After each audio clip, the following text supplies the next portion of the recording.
قناة السويس الشريان الملاحي الأهم على مستوى العالم بأجمع، يربط الشمال بالجنوب والشرق بالغرب.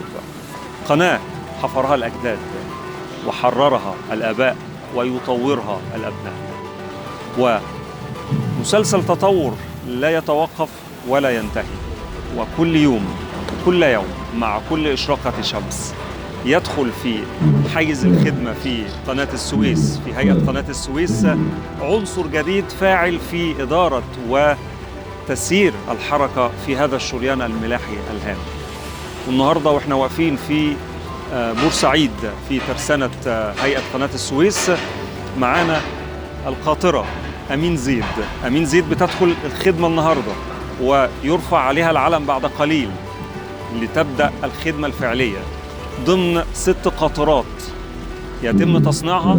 3 تم تصنيعهم في الصين منها أمين زيد، و3 يتم تصنيعهم بالتعاون مع ترسانة جوانزو الصينية، بالتعاون معها، ولكن تصنع هنا في الترسانة بمصر. نفخر دائما بأن لدينا قناة السويس، ونفخر دائما بأن لدينا إدارة حكيمة، ونفخر دائما بأن القيادة السياسية لا تتوانى عن توجيهاتها بضرورة التطوير المستمر للشريان الملاحي وبكافة ما يتعلق بتشغيل هذا الشريان الملاحي الهام. باسم أبو العينين من ترسانة هيئة قناة السويس في بورسعيد. إلى اللقاء.